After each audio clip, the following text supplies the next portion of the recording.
এই জায়গাটা ঠিক অবসমত হয়ে যাচ্ছিল কোমরের নিচুটা, আর আচ্ছা। চলতে পারা যাচ্ছিল না। তো 5 মিনিট 7 মিনিট চলার পরে বসে পড়তে হতো। দাঁড়িয়ে থাকার আর ক্ষমতাটা তখন আসতো না।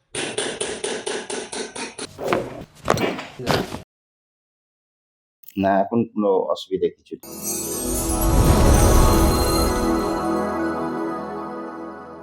Hello everyone, welcome to my channel. আজকে প্রত্যেক দিনের মতো আমাদের কাছে একজন নতুন পেশেন্ট আছেন।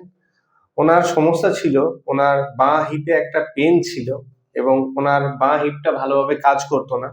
ওনার অলরেডি থাইরয়েড আছে, প্রেশারও আছে, অস্টেটোমেগালি আছে, ওনার কোলেস্টেরলও বেড়ে গেছে এবং ওনার একটা আমরা এক্সরে দেখতে পেয়েছি এটা ডিজেনারেটিভ চেঞ্জ আছে ওনার হিপে।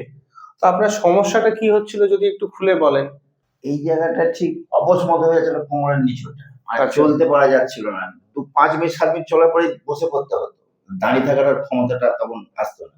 কতদিন ধরে হচ্ছে এটা? এই জিনিসটা ইদানিং বেড়েছে, এটাই 6 মাস মতো হবে। ওনার L5, L4 এইসব ভার্টিব্রার মধ্যে যে ডিস্ক থাকে, যে জেলিটা থাকে, সেটা অনেকটাই শুকিয়ে গেছে এবং আমরা ওনার এমআরআই রিপোর্টেও দেখেছিলাম যে ওনার একটা লাম্বার ক্যানাল স্টেনোসিস হয়েছে।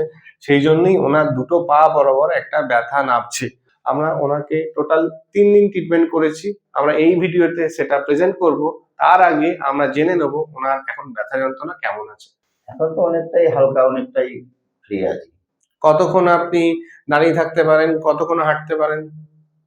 এখন ধরতে গেলে মিনিমাম ধরুন 8 ঘন্টা তো হাঁটতে পারবোই পারবো। আগে কতক্ষণ ছিল? আগে ওই 7-8 মিনিটের বেশি হচ্ছিল না, দাঁড়াতে পারতাম না, চলতে পারতাম না। তো ওভারঅল আপনি আমার ভিউয়ার্সদের কি বলবেন এই 3 দিন ট্রিটমেন্টে কেমন রেসপন্স? তো ভালোই। আমি কি বলবো, আমি সকল মানুষদেরকে বলতে চাই, যাদের এই ধরনের সমস্যা তারা আসুন, ডাক্তারবাবুর ট্রিটমেন্ট নিন, ভালো থাকবেন আশা করি। এমআরআই রিপোর্টে যেটা দেখতে পাচ্ছি L5S1 এর মধ্যে ওনার 4 mm হচ্ছে ক্যানাল ডায়ামিটার, L4 L5 এর মধ্যে 5.3 এবং L3 L4 এর মধ্যে 7.5। এই ক্যানাল ডায়ামিটারটা পুরোটাই অর্ধেক হয়ে গেছে। জেনারেলি L5S1 এ 10 থাকা উচিত, L4 L5 এ 12 থাকা উচিত এবং L3 L4 এ অ্যাটলিস্ট অ্যাবাভ 14 থাকা উচিত, কিন্তু ওনার প্রায় 50% সব ক্যানাল ডায়ামিটার গুলো কমে গেছে। এই দুটো হচ্ছে এসআই জয়েন্ট, এটা হচ্ছে আমাদের স্যাক্রাম ভার্টিব্রা, এটা হচ্ছে S1। এরপর আছে আমাদের পেলভিস বোন এইভাবে। এটা হচ্ছে ওনার স্পাইন, যেটা ওনার রাইট সাইডে শিফট হয়ে গেছে, যেটা দরকার ছিল এরকম থাকার। তো আমাদের কাজ কি, এদিকে যেহেতু স্পাইনটা শিফট হয়ে গেছে আমাদের এদিকে আনতে হবে। এটাকে বলে ক্যারোপ্র্যাকটিক অ্যাডজাস্টার। এবার বাবা আপনি পাটা উঠাবেন তো সামান্য করে, হ্যাঁ, আবার নামাবেন, আবার ওঠান, গুড, আবার নামান, আবার ওঠান,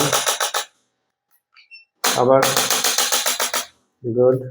আমরা এবার স্পাইনাস প্রসেস গুলোকে এদিকে রোটেট করব, সেই জন্য আমি স্পাইনাস প্রসেসে হিট করব এইভাবে, আবার ওঠান, গুড, হ্যান্ড ডাউন। এবার আমরা পেয়েছিলাম ওনার রাইট সাইডটা শর্ট এবং লেফট সাইডটা লং পাটা, তো আমরা সেটাকে কারেক্ট করব।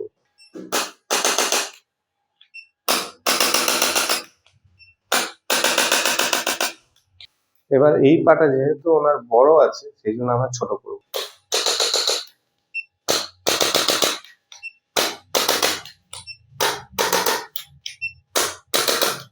এবার আমরা ওনার পিউবিসটাকে অ্যাডজাস্ট করব। আমার হাতে চাপ দিন, 1 2 3 4 5, again 1 2 3 4 5 and last one 1 2 3 4 5। Next আমরা ম্যানুয়ালি থ্রু হ্যান্ড আমরা ওনার L5টাকে ডিরোটেট করব। নিঃশ্বাস নিন, ছাড়ুন। এখন দেখতে পাচ্ছি ওনার দুটো গ্রেড টো লেভেলে আছে এবং দুটো মিডিয়াল ম্যালিউলাস, মানে এই পোর্শন আর এই পোর্শন এখন দেখুন পুরোপুরি সমান আছে, মানে দুটো পায়ের মধ্যে যে ইমব্যালেন্স ছিল সেটা অনেকটাই কারেক্ট হয়ে গেছে। এবার আমরা ওনার থোরাসিক জয়েন্টটাকে রিঅ্যালাইনমেন্ট করব। নিঃশ্বাস নিন, ছেড়ে দিন, আবার ছেড়ে দিন, আবার, বাহ। আমরা ওনার ফাইনাল ট্রিটমেন্টটা ড্রাই নেডলিং করব। বিফোর নিডলিং আমরা ওনার পার্টটাকে স্যানিটাইজ করে নেব।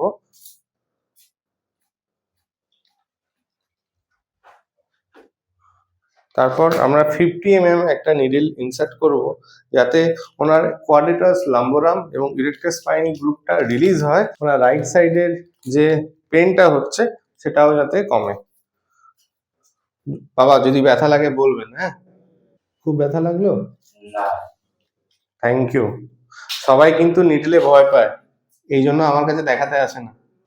তো আপনি সবাইকে বলে দিন যে নিডলে অসহ্য ব্যথা হয় কি? না, না, সেরকম কিছু না, হালকা ব্রেক কামড়ানোর মধ্যে একটুখানি সুই ঢোকালে যেমন তেমনই হয়। আমরা এইভাবে নিডলটাকে 10 মিনিট রেখে দেবো, তারপর আস্তে আস্তে রিমুভ করবো। আমরা 10 মিনিট হয়ে যাওয়ার পর নিডলটাকে আস্তে আস্তে রিমুভ করছি যাতে ব্যথা না লাগে। মোটামুটি আপনি অনেকক্ষণই দাঁড়িয়ে আছেন, হ্যাঁ, এখন পা দুটো ভালো লাগছে তো? না, এখন কোনো অসুবিধা কিছু নেই। কোনো অসুবিধা হচ্ছে না। আশা করি আরো কয়েকদিন ট্রিটমেন্ট করলে ওনাকে আমরা আরো সুস্থ করব। তো ভিডিওটা যদি ভালো লেগে থাকে তাহলে অবশ্যই জানাবেন। তো আনটিল নেক্সট টাইম, বাই।